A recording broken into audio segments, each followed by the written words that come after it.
Hello everyone সকলোকে মোৰ লং ভিডিঅ'লৈ স্বাগতম জনাইছো। আজি বনাব লৈছো আচাৰ। এয়া হৈছে কৰদৈখিনি ধুনীয়াকৈ ধুই ল'লো। তাৰ পিছত এয়া অলপমান গৰম পানী ভালকৈ উতলাই লওঁ। যিহেতু কৰদৈখিনি কেঁচা হয় সেইকাৰণে অকণমান সময় উতলোৱাৰ পিছতে যেতিয়া ৰংটো হালধীয়া নিচিনা হৈ পৰিছে তেতিয়া আমি এইখিনি কাঢ়ি লৈছোঁ। ফুটা থকা চালনী এখনত কাঢ়ি লৈছোঁ যাতে পানীখিনি সম্পূৰ্ণ টোপ খাই যায়। আৰু 1 ঘণ্টামানৰ কাৰণে এয়া ৰ'দত অকণমান সময় থৈ দিছোঁ পানীখিনি টোপ খাবলৈ। তাৰপিছত কটাৰীখনে ধুনীয়াকৈ দুফাল তিনিফাল যেনেকৈ হৈছে তেনেকৈ মানে ফালি দিছোঁ। ফালি দিলে আচলতে পিছত যেতিয়া মছলাখিনি দিম তেতিয়া ধুনীয়াকৈ তাত মানে সোমাই যাব। সেইকাৰণে অলপ সৰুকৈ কাটি পেলাইছোঁ। তাৰপিছত অকণমান সময় ৰ'দত দি দিছোঁ। পিছদিনাখন ধুনীয়াকৈ ডলা এখনতে মেলি পেলাই ৰ'দত দি দিছোঁ। আৰু ধুনীয়াকৈ ৰ'দ পাইছে দেখিছেনে, এয়া হৈছে 3 নম্বৰ দিনাখন ৰ'দ। যিহেতু এইকেইদিন ধুনীয়াকৈ ৰ'দ দি আছে সেইটো কাৰণে আমি 3 দিনে ৰ'দত দিলোঁ। আমি মছলাখিনি যোগাৰ কৰি লৈছোঁ। এয়া প্ৰথমতে তেলখিনি গৰম কৰি লৈছোঁ। যিমানখিনি কৰদৈ আছে তাৰ জোখমতে আমি তেল গৰম কৰি লৈছোঁ। আৰু তেলখিনি অকণমান সময় ফেন তলতে ঠাণ্ডা হ'বলৈ দিম।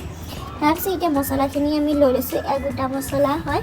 জিৰা লৈ লৈছোঁ আমি 5 চামুচ, ডাঙৰ চামুচ এখনি 5 চামুচ লৈছোঁ। তাৰপিছত এয়া আছে ধনিয়া গুটি আমি 5 চামুচেই লৈ লৈছোঁ।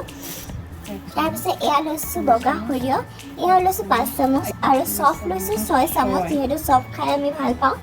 আৰু এয়া হৈছে আজৱাইন লৈছোঁ 3 চামুচ আৰু লগতে লৈছোঁ মেথি গুটি 3 চামুচ।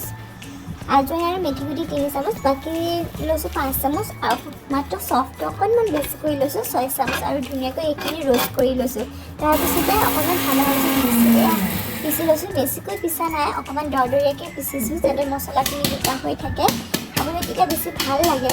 আৰু এইখিনি 3 নম্বৰ দিনাখন যেতিয়া ৰ'দৰ পৰা উলিয়াই আনিছোঁ তাৰপিছত ধুনীয়াকৈ জোখমতে নিমখ দি দিছোঁ। আপুনি যিমানখিনি খাই নিমখ সিমান দিলেই হ'ল। অকণমান নিমখটো বেছিকৈ দিলে বেছি দিন আচলতে যায়, যিহেতু আমি ইয়াত ভিনেগাৰ ইউজ নকৰোঁ। তাৰপিছত ধুনীয়াকৈ সানি লৈছোঁ। এতিয়া দি দিছোঁ হালধিটো জোখমতে দি দিছোঁ।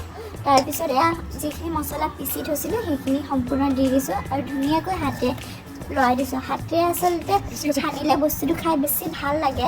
আৰু ধুনীয়াকৈ হাতখন ধুই লৈছিলোঁ দেই। চাউল কেনেকৈ বনাই সকলোৱে জানে, কিন্তু মই কেনেকৈ বনাইছোঁ তাকহে দেখাইছোঁ। এয়া দিছোঁ কালজিৰা অলপ দিলে খাবলৈ বেছি ভাল লাগে, সেইকাৰণে গোটাকৈ দিছোঁ। সেইখিনি পিচি লোৱা নাছিলোঁ।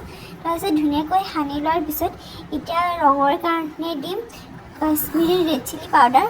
যিহেতু আমি ৰেড চিলি ইউজ কৰা নাই টেষ্টৰ কাৰণে, ইয়াত মুঠতে কাশ্মীৰী ৰেড চিলি পাউডাৰটো দি দিছোঁ যাতে ৰংটো বহুত দেখিবলৈ ধুনীয়া হয়। আমি ইয়াত আচলতে জ্বলাটো ব্যৱহাৰ কৰা নাই, যিহেতু সৰু ল'ৰা ছোৱালীও খাব, সেইবাবে পিছত যদি প্ৰয়োজন হয় তেতিয়া আমি ভোট জলকীয়া দি দিম। এতিয়া ঠাণ্ডা কৰি ৰখা তেলখিনি অকণকৈ দি পেলাই লৰাই লৈছোঁ। আৰু লৰাই তাৰপিছত তেলখিনি দি ধুনীয়াকৈ এইখিনি হৈ গৈছে। এতিয়া আমি এয়া ৰ'দত দি দিছোঁ খাবলৈ। আমাৰ আচাৰ ৰেডি।